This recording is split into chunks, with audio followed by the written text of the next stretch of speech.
Hello, ladies and gentlemen, and welcome again to Syriana Analysis. I'm your host, Kevork Almassian. Thank you very much, guys, for tuning in to today's live streaming. I appreciate you all, whether you're watching us on YouTube or on Rumble. Today, I'm joined by a special guest. His name is John Pang. His biography, I wrote it here on paper. It's very impressive, so I'm very humbled to have him on my YouTube channel today. He is a senior research fellow at Perak Academy in Malaysia. He served in policy and thought leadership in government, business, and academia with a focus on ASEAN. He held senior fellowship at Columbia University, New York University, and I hope that I wouldn't butcher this name, Rajaratnam School of International Studies, where he helped start its Center for Multilateralism Studies. He was the founding CEO of an ASEAN Research Institute and currently working on the reframing of international relations discourse, especially as it applies to China and Southeast Asia towards the emergence of a multipolar world. Mr. John, thank you so much for coming to this show, and I really appreciate it that you dedicated this time for me and for the audience of Syriana Analysis.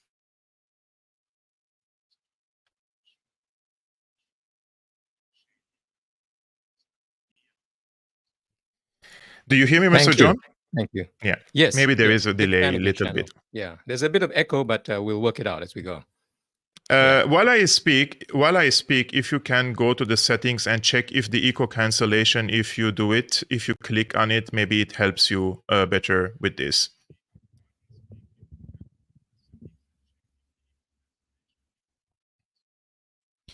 So when you enable the echo cancellation, I can speak, and I think the echo should be gone by now. Yes, I have it off. I have it on, actually. Okay. Now I don't hear myself. I was hearing myself a little bit, but it looks that it is a little bit better now for my side. Yes. I think it's improving a little bit now. Yeah. Okay. Mr. John, I've been following the Chinese rise in this multipolar world for a long time. My first article ever published actually was in 2014 in a Lebanese newspaper called Assertive, and it was about the prospect and the potential rise of China. This was my first ever published article in a newspaper, and this was in 2014. Since then, I'm very interested in China, and I truly believe that there has to be a balancing force in the international scene. And nowadays, the Chinese are presenting themselves as an alternative for the United States approach around the world. Now, China's diplomacy, in my opinion, has undergone significant changes under the leadership of Xi Jinping. The emergence of the so-called wolf warrior diplomacy marked a departure from China's traditional approach of avoiding controversy and emphasizing international cooperation. The new approach is characterized by assertive rhetoric, shift from behind-the-scenes diplomacy, and incorporating the Chinese diaspora. The Chinese diplomatic focus areas include promoting global human rights, West Asia, and resolving the Palestinian-Israeli conflict. On Monday, the various Palestinian factions gathered in China and agreed during their meetings under Chinese sponsorship to, quote, achieve comprehensive Palestinian national unity within the framework of the Palestine Liberation Organization, PLO, quote, ended.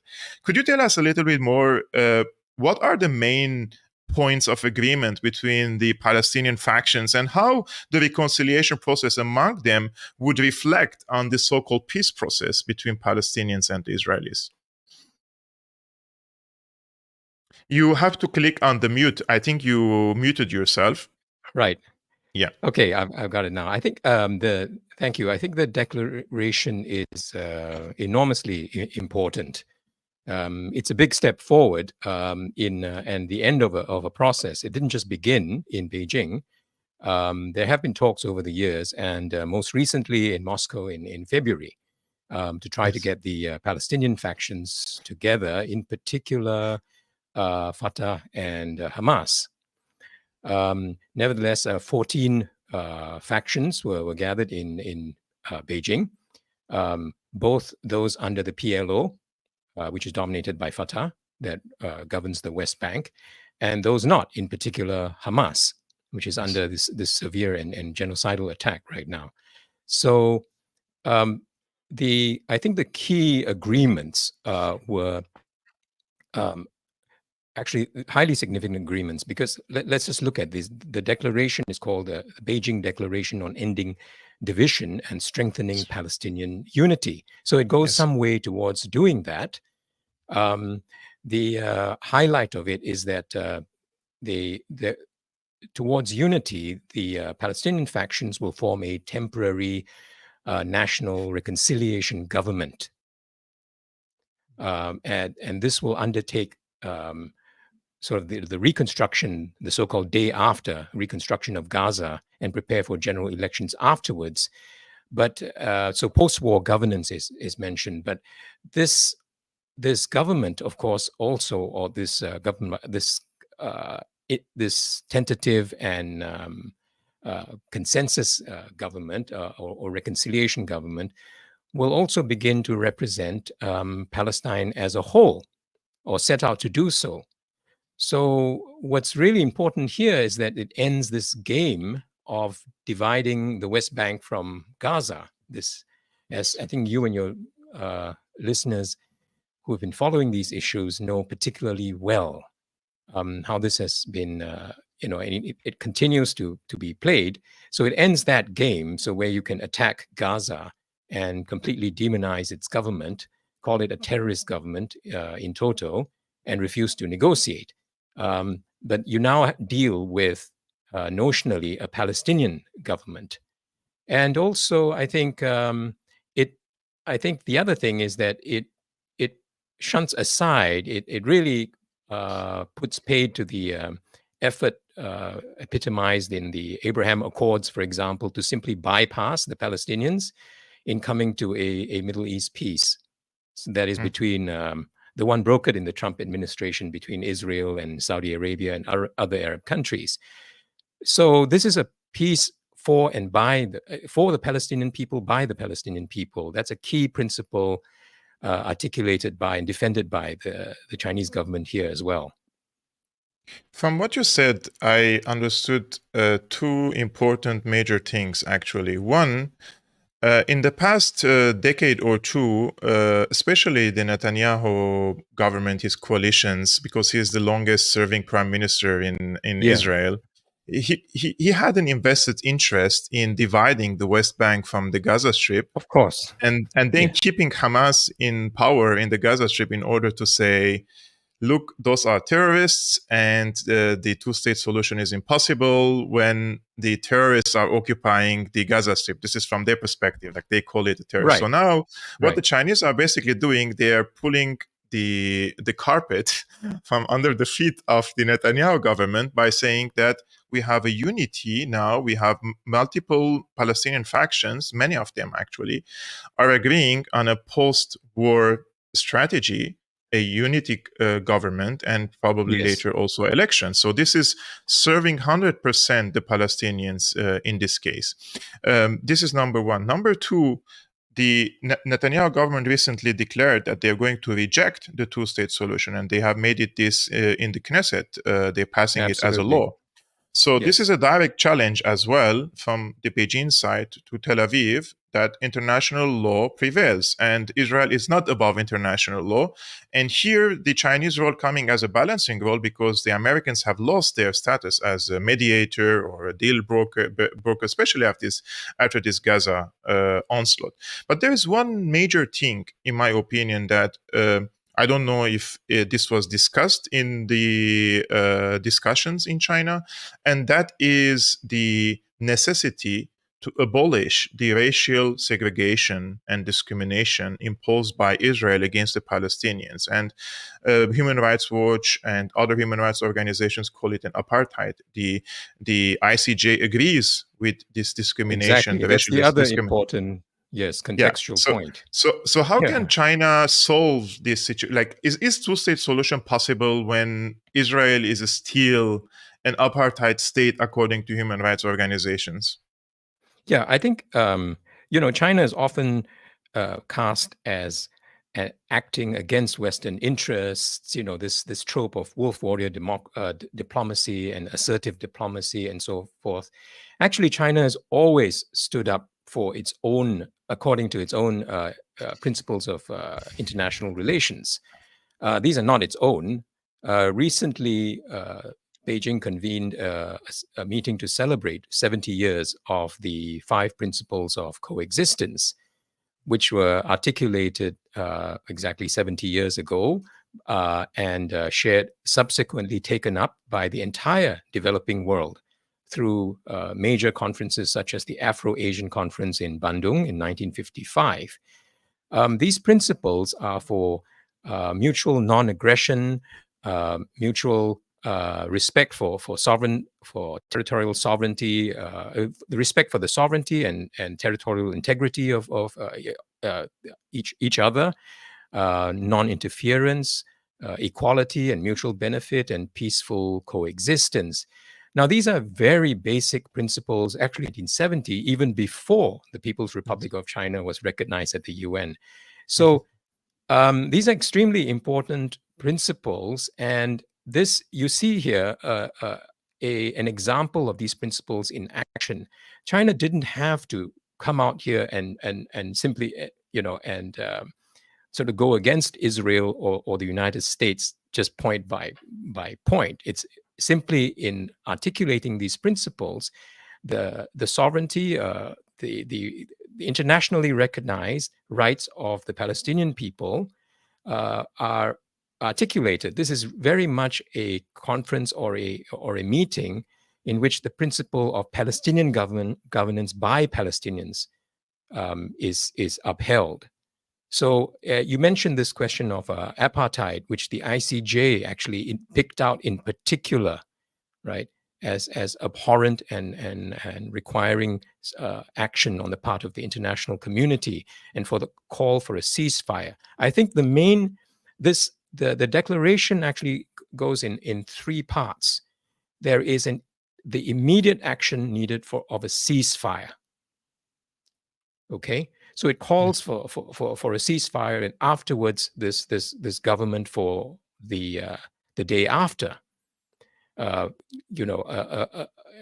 reconciliation government or a unity government leading towards, govern according to the basic law of Palestine, and then afterwards preparing the way for elections. Yes. And then the other parts in it, so then it goes in a stepwise fashion. There's a call for an international conference sponsored, within the structure of the UN, to come to a solution, a 2-state solution for this issue. I think China has, in positive terms, has articulated once again. China has long recognized the statehood, Palestinian statehood, and has just recently again said that there's no solution without a Palestinian state. So they're calling for an international conference leading to a solution of the Palestinian issue, right?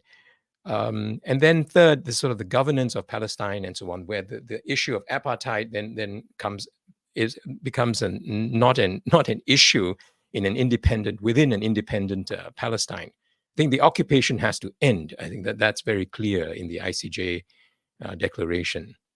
Yeah, you contextualize it perfectly. You have this context of the Israeli Knesset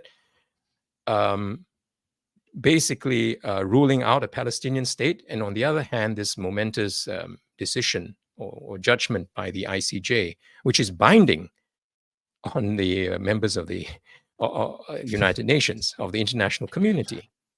And it's supposed to be binding under the rules-based order that we live in. I wouldn't want to say rules-based order anymore. Yes, under international law. Rules-based order simply means, we set the rules and we make the rules. You follow. You follow our orders. Yeah. I mean, I come from Syria, and I saw with my own eyes how the US and its allies respected, quote unquote, international law in my country by looting our oil fields and stealing our wheat. And China has been criticizing this. Yeah. Yes. And I Yes. noticed a pattern in China's diplomatic efforts recently, and that is this special focus on West Asia, or what is called the Middle East.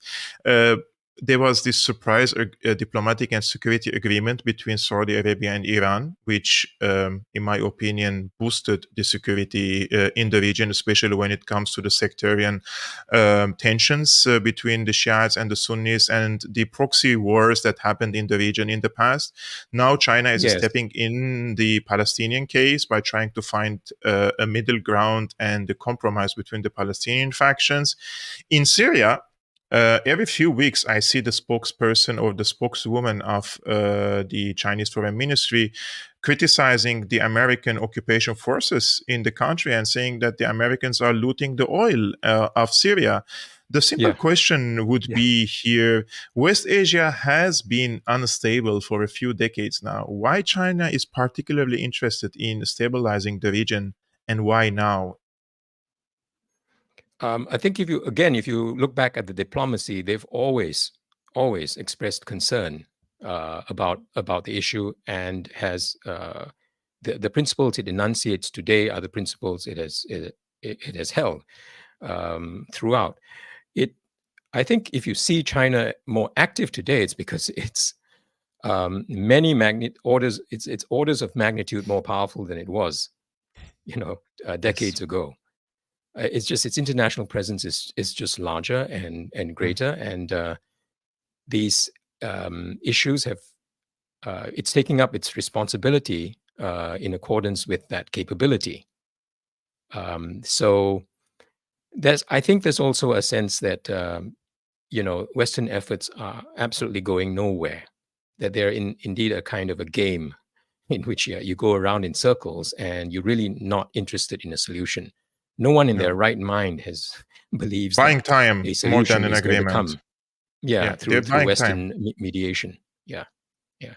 So and a lot of the issues of course, the issues in West Asia affect China profoundly, and many of the issues, the U.S. concern, for example, uh, to have control over Middle Eastern oil, West Asian oil assets, are directed at having some sort of leverage over China. After all, the United States is now clearly energy independent. It continues to want to have a presence there as a form of international leverage for the power that control over that region gives you.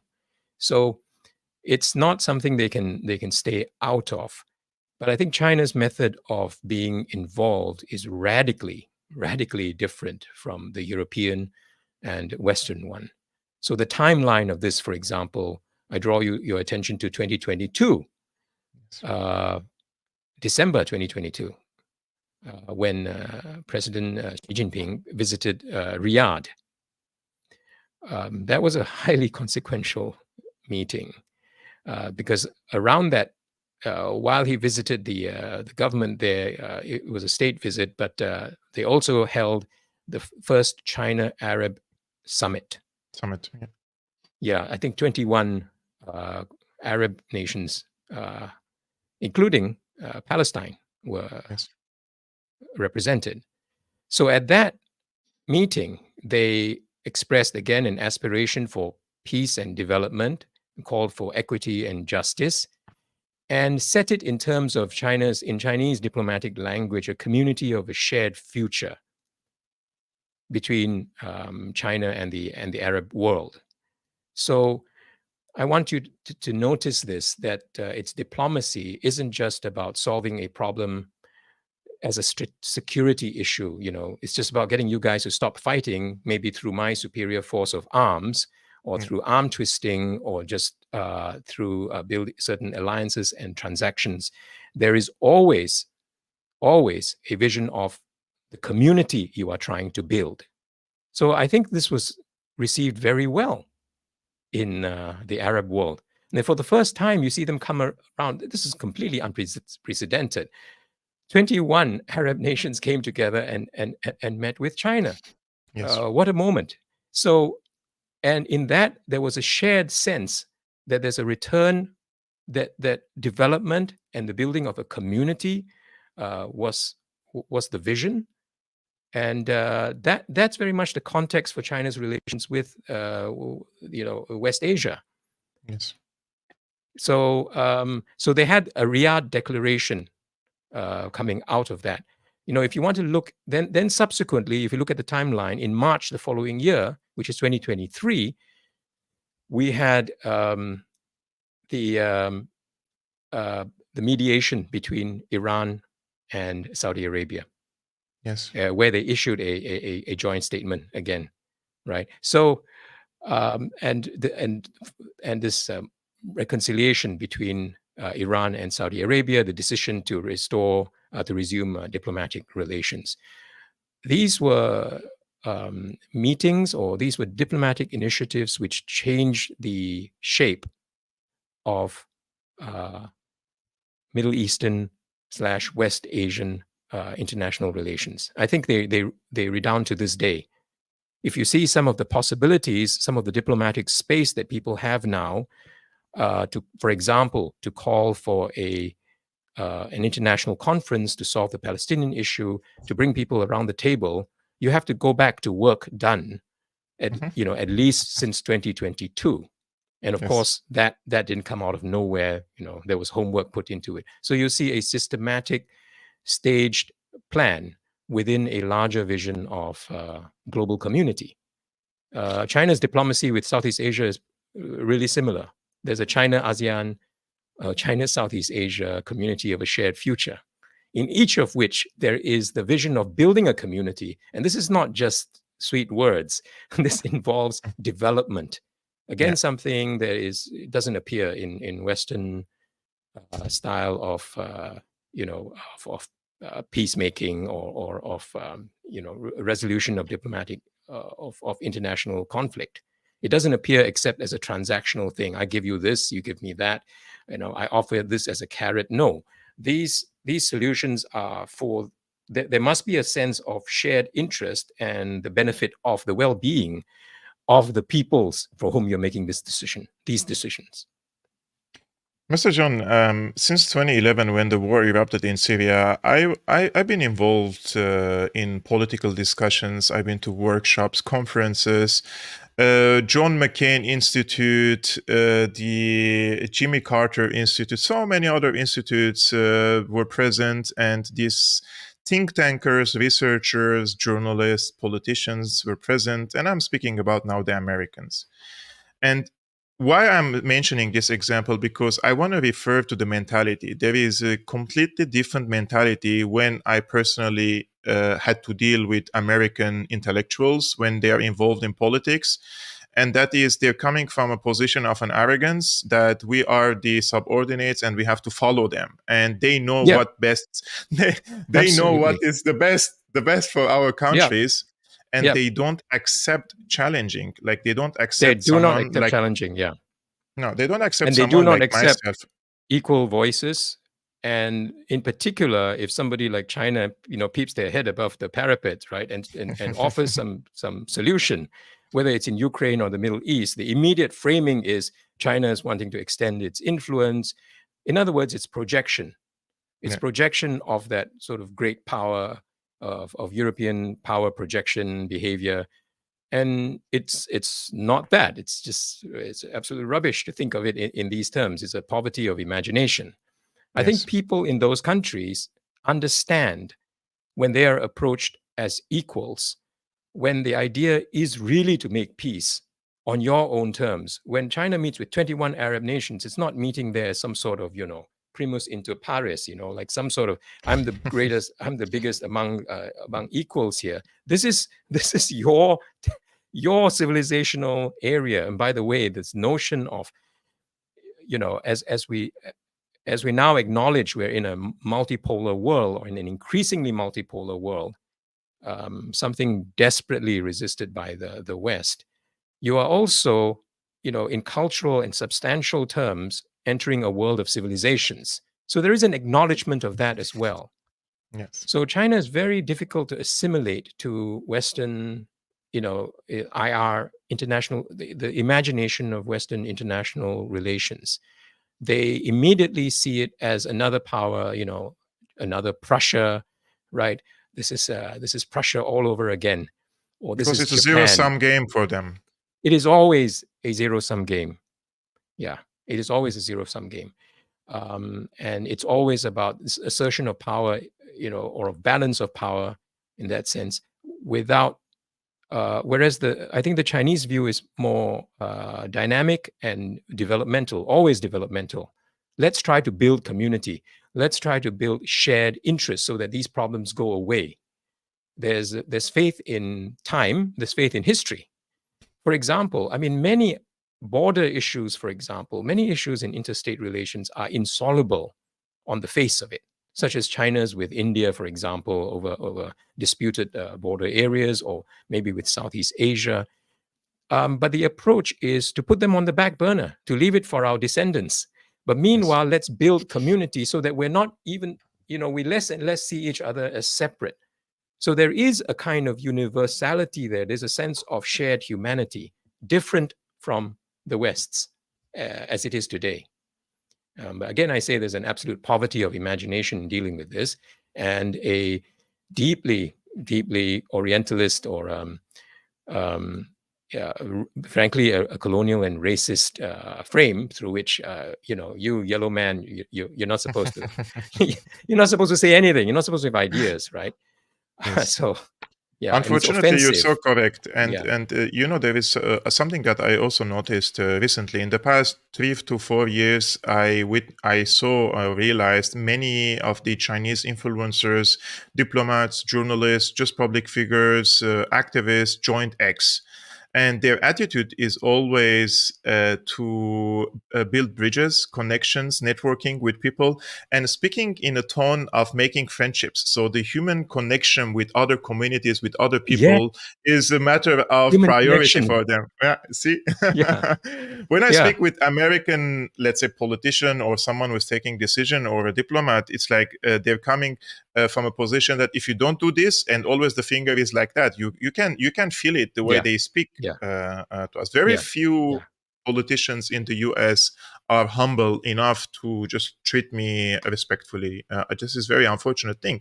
And today, as China is trying to mediate between the Palestinians to reach to a comprehensive deal, and they're doing it greatly. We see that the United States has rolled a red carpet for Netanyahu, who undeniably committed crimes against humanity in Gaza, and the ICC will issue a arrest warrant against him. I mean, even from the point of view, if I'm an American, don't you think this weakens the position of the US in West Asia, right? I mean, what type of message does this send to the rest of the world, and especially to the Palestinians and the people in West Asia, when you roll a red carpet to Netanyahu when he is butchering all these kids in Gaza? We truly live in mind-boggling times. The contrast, the juxtapositions, well, they just melt your brain. So yes, exactly as this is happening, the US, as it turns out, you couldn't have scripted this better, is going to has welcomed Netanyahu and will have him speak before Congress. So the world, then, the rest of the world, the non-Western world, can see the difference between the two. On the one hand, you have this, which offers no vision, actually, for the rest of us.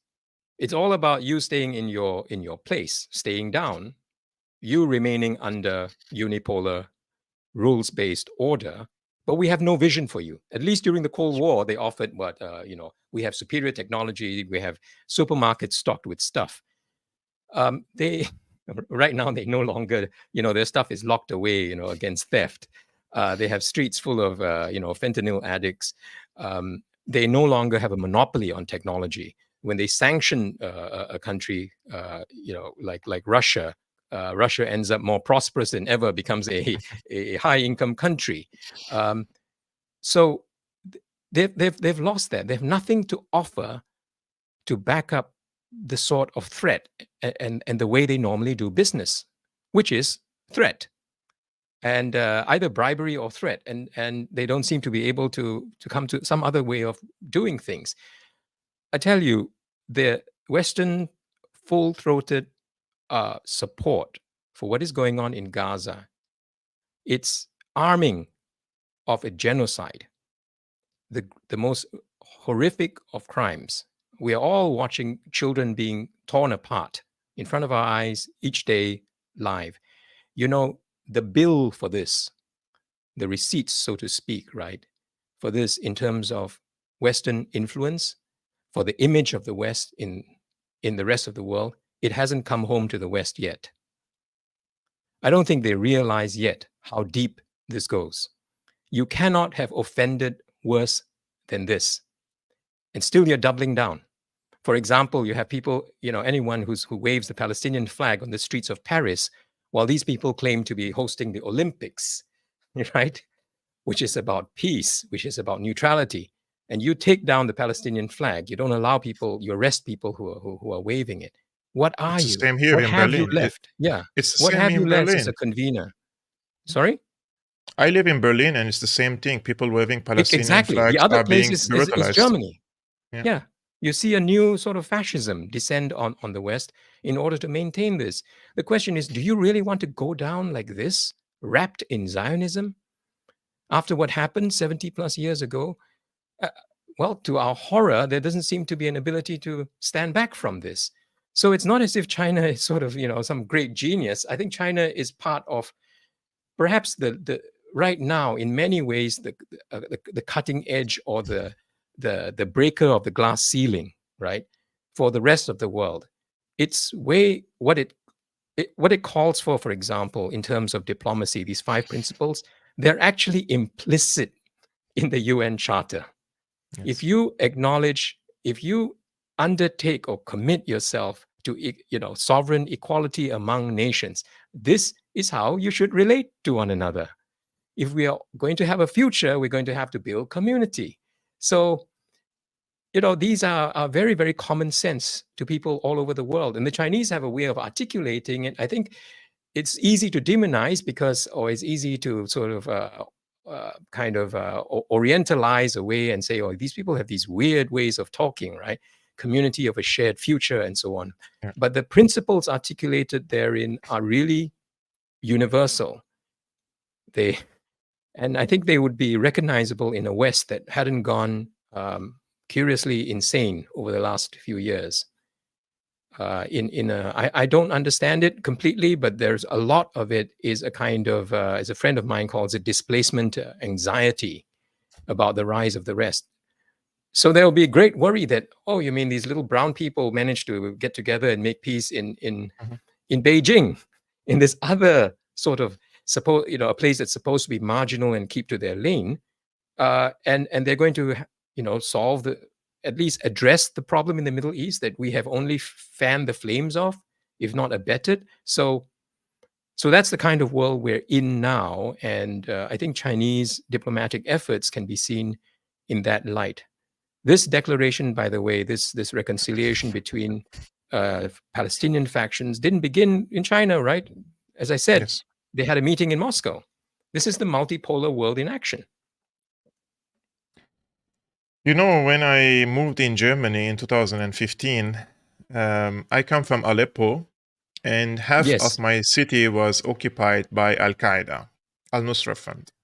And when I came to Germany, I had the illusion that the people here or the government officials are misled and they don't understand what's happening. So it's my job to tell them what's happening in Syria and tell them you guys are supporting or on the side of Al-Qaeda in Syria. I was naive. But the Gaza onslaught has revealed everything. That because the Gaza onslaught shows everyone everywhere on every application that you have what's happening there, and it's blatant. It's in front of our eyes. You cannot really hide what's happening there. You cannot hide it. Yeah. So the only explanation that I came now after the Gaza Strip, like you mentioned, they don't really see us as an equal humans. Like they call us brown people, or call us whatever you want, people in the Middle East or West Asia or in Asia. We're not equal, because when you see 16, 17, 18,000 kids are killed by the Israeli forces, and the governments here continue supporting Israel diplomatically, legally, financially, militarily, then you have to come to the conclusion that they don't care about all these kids getting killed in the Gaza Strip. There is no other explanation for me.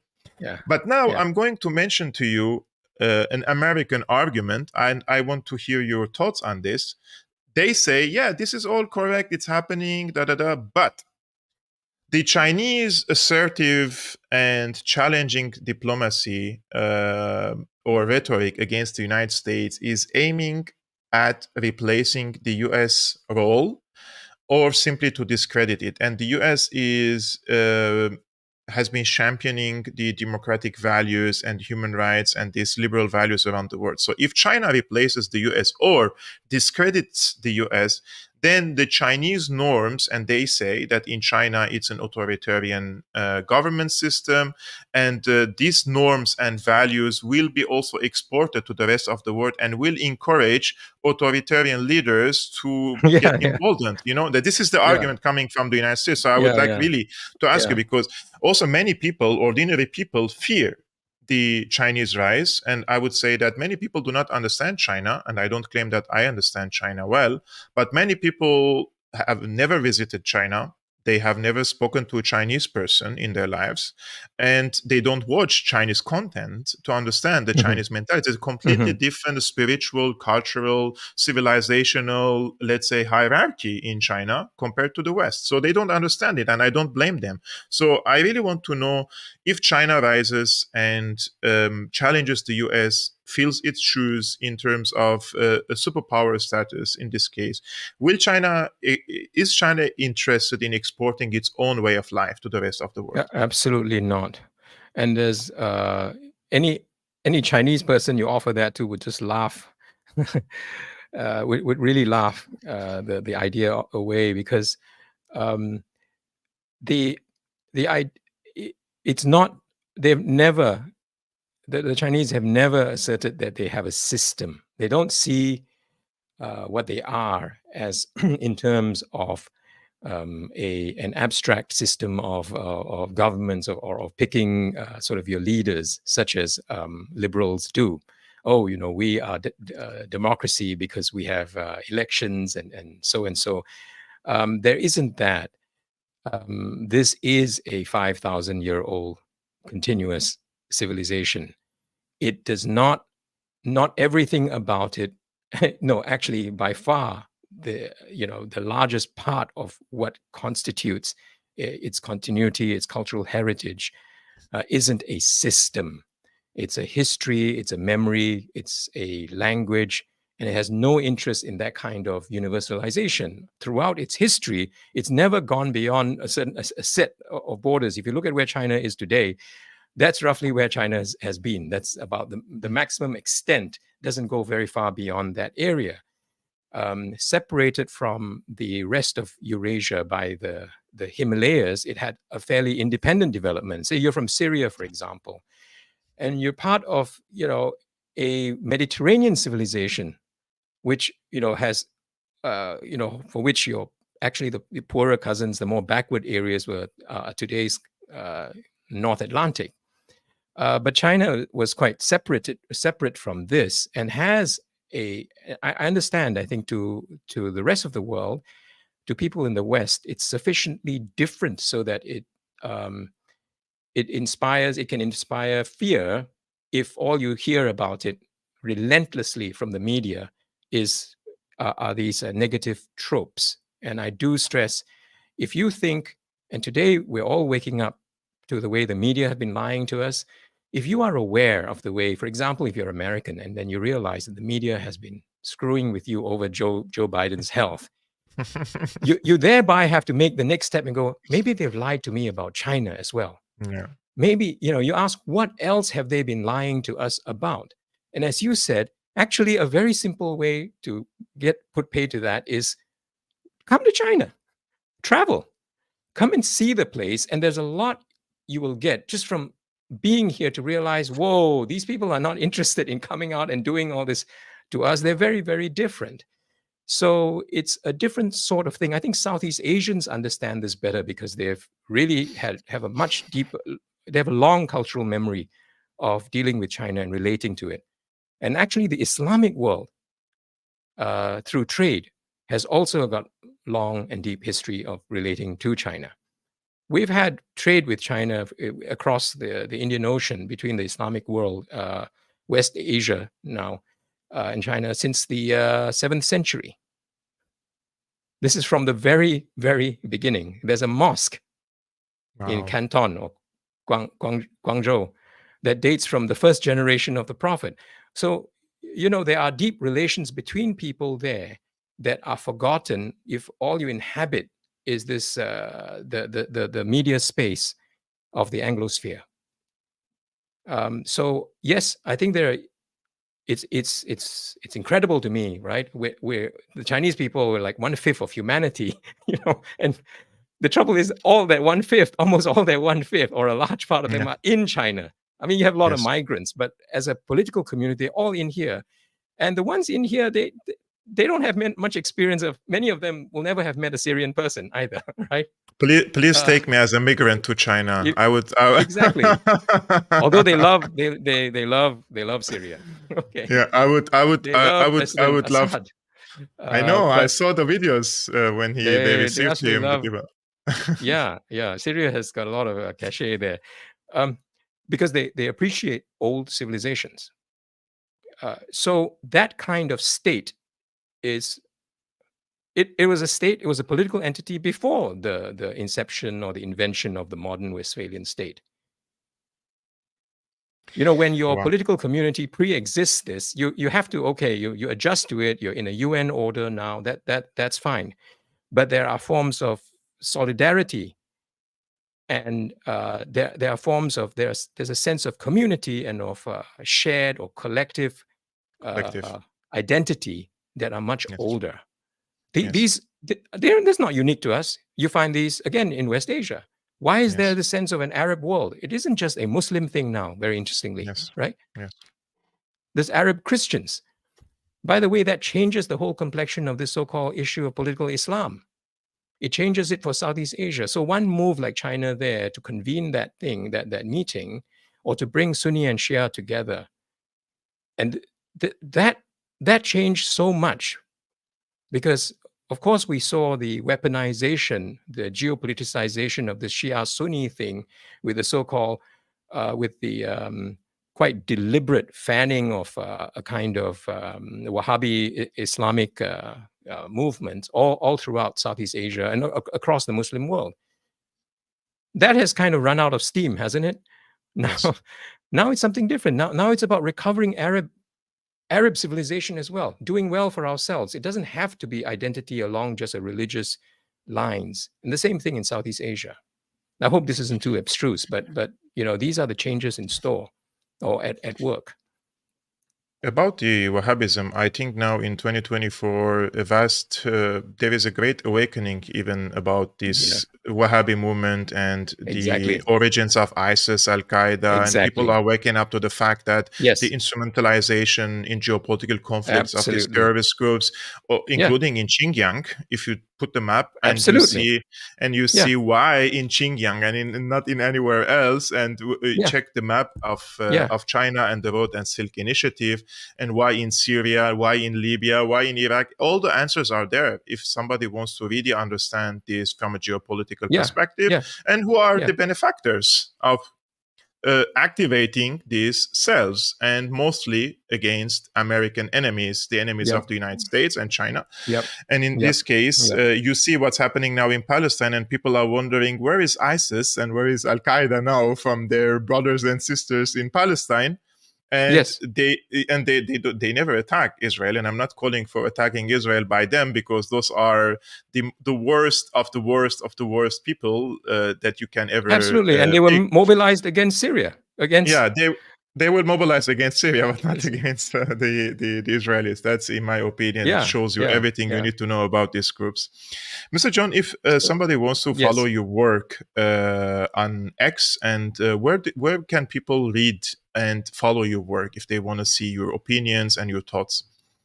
I'll post them on X, and I'll have to start a Substack. I've been, to gather my work, I've been publishing in Chinese media.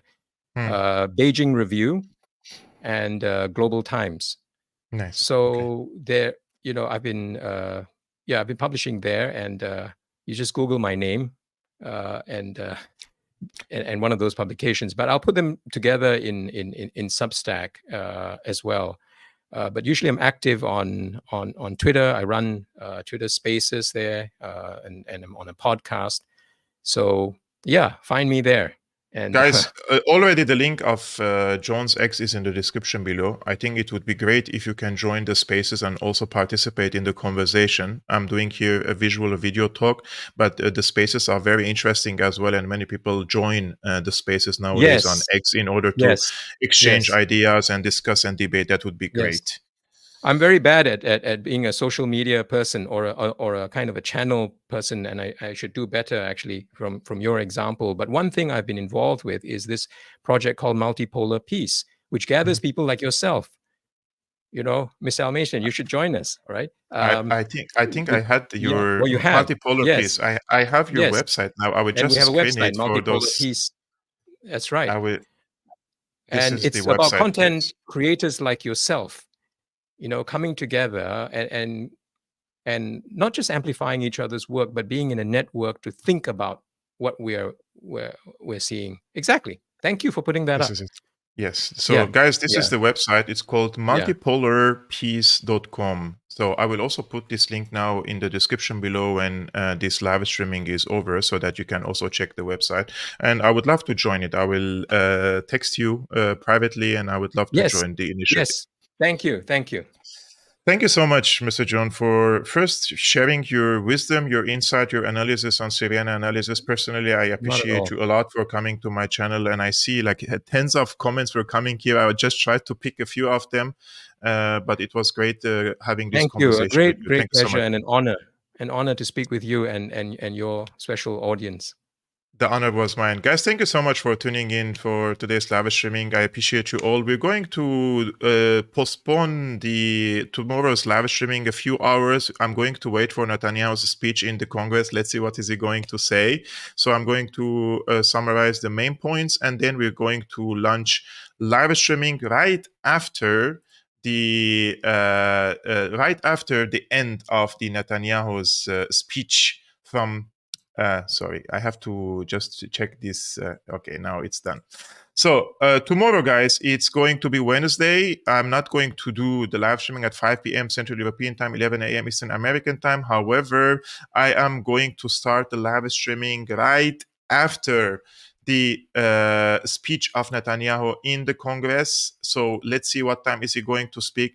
And our guest and my guest is going to be Matthew O, coming from the United States, to comment on this. So make sure to subscribe to Syriana Analysis. And if you like this content, you can just like it. Click the like button, share it with your friends, and support Syriana Analysis, guys, on Patreon, patreon.com/Syriana Analysis. Peace be upon you, upon your families, and salam.